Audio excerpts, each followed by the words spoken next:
ಓಡಾಡ್ತಾರೆ. ಆಗ ದೇವರು ಬೆಳಕಾಗಲಿ ಅನ್ನಲು ಬೆಳಕಾಯಿತು. ಬೇರೆ ದೇವರು ಬೆಳಕಾಗಲಿ ಅಂತ ಹೇಳೋದಕ್ಕೆ ಇಡೀ ಪ್ರಪಂಚಕ್ಕೆ ಬೆಳಕು ಬಂದಿದೆ. ಅರ್ಥ ಮಾಡ್ಕೊಳ್ಳೋಣ ಪ್ರೇರೆ ಈ ಮಾತು.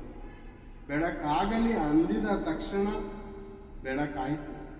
ಬೇರೆ ಈ ದಿನ ನಾವು ನೀವು ಕತ್ತಲೆಯ ಪ್ರಪಂಚದಲ್ಲಿ ಜೀವಿಸ್ತಾ ಇರ್ಬೋದು. ಕತ್ತಲೆ ಅಂದ್ರೆ ಬೇರೆ ಪಾಪ ಎಂಬುವಂಥ ಕತ್ತಲೆ. ಪಾಪಕ್ಕೆ ಬೈಬಲ್ ಏನು ಹೇಳುತ್ತೆ ಅಂದ್ರೆ ಕತ್ತಲೆಯ ಜೀವನ. ಪಾಪದ ಜೀವಿತದಲ್ಲಿ ಕ್ಷಣಿಕವಾದಂಥ ಸುಖ ಸಿಗಬಹುದು ಬೇರೆ.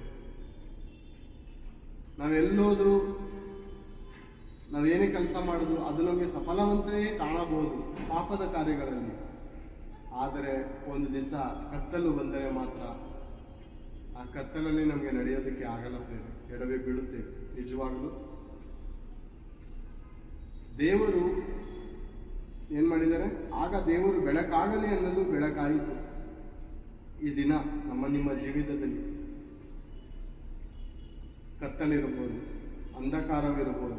ಅಂಧಕಾರ ಪ್ರೇರೆ, ಸುಖವಿಲ್ಲದೆ, ಸಮಾಧಾನವಿಲ್ಲದೆ, ಈ ಜೀವನವೇ ನನಗೆ ಬೇಡ, ಈ ಬದುಕು ನನಗೆ ಬೇಕಾಗಿಲ್ಲ, ನಾನು ಮಾಡಿದ ಪಾಪಕ್ಕೆ, ನಾನು ಮಾಡಿದ ತಪ್ಪಿಗೆ ನನಗೆ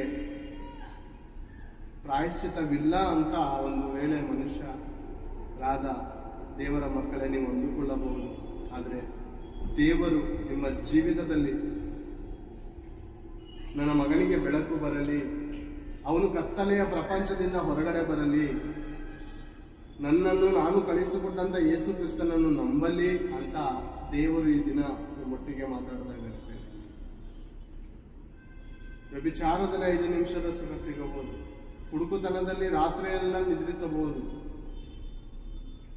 ಇಲ್ಲ ಸಲ್ಲದ ತಪ್ಪಿನ ಕಾರ್ಯಕ್ರಮಗಳನ್ನು, ತಪ್ಪಿನ ಫಿಲಂಗಳನ್ನು ನೋಡುವಾಗ ಈ ದೇಹದಲ್ಲಿ ಆಸೆ ಉಕ್ಕಬಹುದು.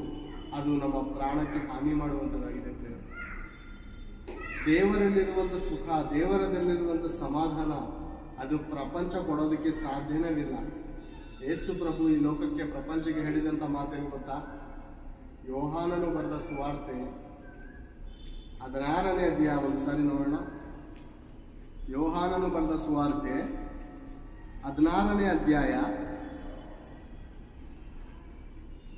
ಈ ಪ್ರಪಂಚಕ್ಕೆ ಉತ್ತಮವಾದಂಥ ಸಂದೇಶ ಕೊಟ್ಟಿದ್ದಾರೆ.